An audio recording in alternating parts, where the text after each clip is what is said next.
Bismillahirrahmanirrahim. Assalamualaikum warahmatullahi wabarakatuh. Bapak-bapak, ibu-ibu, mas-mas, mbak-mbak, khususnya adik-adikku sekalian yang dirahmati Allah dimanapun Anda berada. Kembali di IIP Channel bersama saya, IIP Wijayanto. Kali ini kita akan membahas tema semakin tega mantan kepadamu, semakin keras kutukanmu bekerja pada dirinya. Jadi mantan itu teganya luar biasa kepada kita. Ya, dia mengkhianati kita setelah puas memanfaatkan kita. Kita sudah habis-habisan, sudah hendak punya apa-apa, tabungan habis semua, kemudian dia mencampakkan kita begitu saja. Artinya, dia hadir di dalam kehidupan kita bukan karena cinta. Dia hadir dalam kehidupan kita hanya untuk memanfaatkan kita saja. Ya.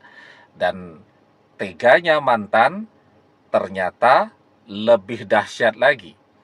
Setelah perpisahan terjadi, kita jadi tahu saat masih bersama kita pun, mantan diam-diam sudah mengkhianati kita. Ada kan orang ketiga itu yang masuk ke kehidupan mantan, mungkin saat kita sudah hampir berpisah dengan mantan. Pertengkaran sudah sering terjadi dan seterusnya. Ini enggak. Saat kita masih jungkir balik nih, nyari uang, misal untuk membayari SPP kuliahnya mantan, ya, untuk nyari uang servis sepeda motornya mantan, nyari uang untuk membayar pulsa teleponnya mantan, kan, untuk nyari uang sakunya mantan, dan seterusnya, minta duit terus tuh. Tapi ternyata duitnya itu dipakai untuk jalan dan foya-foya dengan selingkuhannya, dengan orang ketiga. Nah, jadi saat kita mungkin baru saja bersama mantan, dia sudah selingkuh tuh. Dia suruh kita jungkir balik untuk cari duit, dan duit itu dia gunakan untuk senang-senang dan foya-foya bersama selingkuhannya, bersama orang ketiga tadi. Nah, itu kan menunjukkan mantan betul-betul tega kepada kita. Apalagi setelah perpisahan itu terjadi, ternyata bukannya mantan merasa malu kan sudah mengkhianati, ini malah dia terang-terangan memamerkan kemesraannya bersama selingkuhannya itu. Ya, orang kan biasanya kalau selingkuh itu merasa malu ya, sehingga dia menjadi menghilang dari media sosial. Ya, dia takut ditanya macam-macam ya. Kenapa berpisah dengan kita, kenapa gagal dan seterusnya.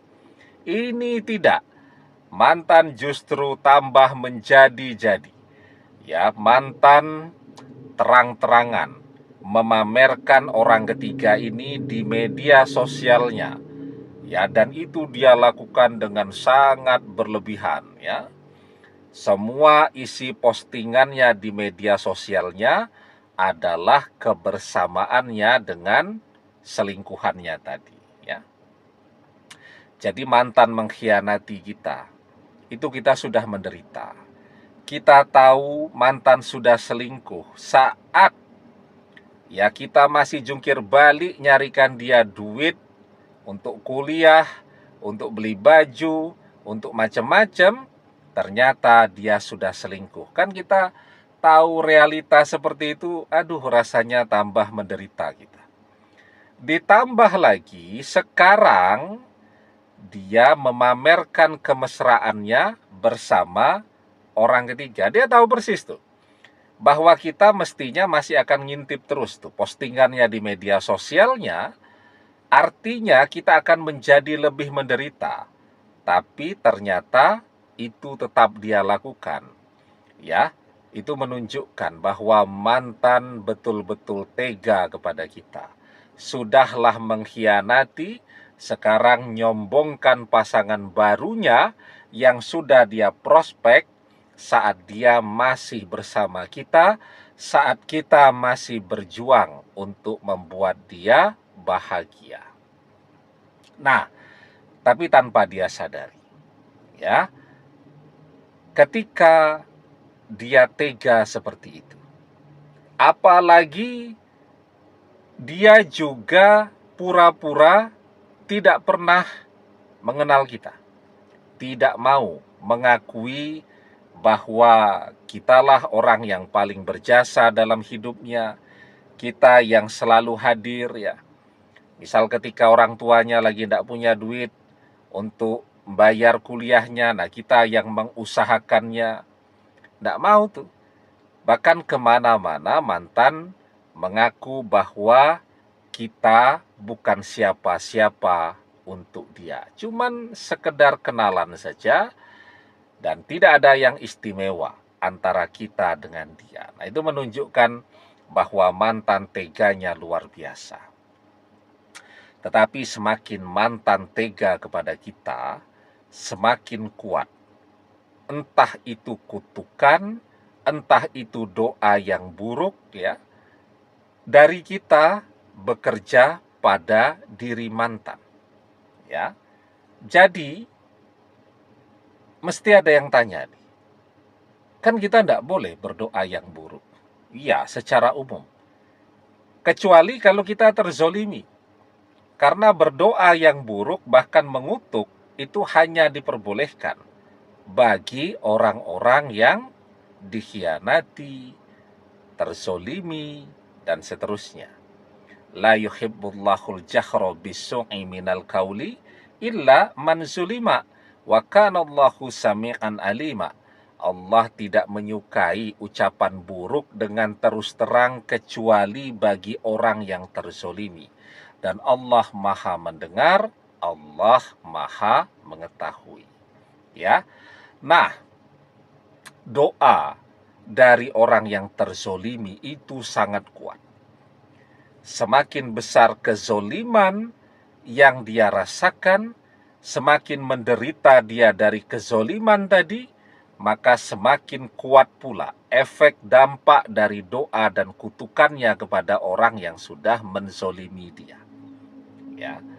Dakwatul mazlumi mustajabah. Wa in kana fajiran fafujuruhu ala nafsih. Doa orang yang terzolimi itu adalah doa yang mustajab, sangat kuat. Meski yang berdoa itu orang yang fajir. Orang yang fajir itu artinya orang yang gemar maksiat, malas ibadahnya. Coba bayangkan tuh. Ya, apalagi yang terzolimi ini adalah orang yang ibadahnya tekun, rajin berdoanya. Bahkan kalau yang terzolimi ini adalah orang yang fajir, malas ibadah, rajin maksiat, banyak dosanya pun, kalau dia terzolimi, doanya mustajab, akan kejadian bagi orang yang sudah zolim kepada dia. Ya, karena kefajiran yang dia lakukan itu, dosanya di hari kiamat. Tapi di dunia, dia terzolimi, meskipun dia tidak pernah ibadah, maka apapun yang menjadi doanya bagi orang yang sudah zolim kepada dia, itu akan terjadi. Ya, kan ketika mantan mengkhianati itu, ya, mungkin ada yang berdoa secara khusus, tetapi ada yang ngomel, ada yang mengutuk, ada yang marah, ada yang bahkan marahnya itu cuma membisikkan dengan hatinya. Itu pun akan kejadian. Artinya bukan dikatakan, bukan diucapkan, bukan menjadi doa dengan lisan. Cuman hatinya saja. Ya, hatinya itu pokoknya jengkel banget dengan mantannya. Pengen mantannya begini, begitu, dan seterusnya. Itu pun akan terjadi. Bisikan hatinya sekalipun. Kenapa? Karena orang yang terzolimi itu sangat dekat dengan Allah. Sehingga apapun yang menjadi bisikan hatinya langsung Allah dengarkan. Dan Allah kabulkan. Karena itu kita diajarkan wattaqi dakwatal mazlum. fa innahu laisa bainahu wa bainallahi hijab. Hati-hatilah dengan doa orang yang terzolimi, karena sesungguhnya tidak ada hijab, tidak ada pembatas antara dia dengan Allah. Semakin zolim mantan kepada kita, semakin besar dampak kutukan kita bekerja pada dirinya. Demikian, semoga bermanfaat. Wallahu a'lam bissawab, billahi taufik wal hidayah. Assalamualaikum warahmatullahi wabarakatuh.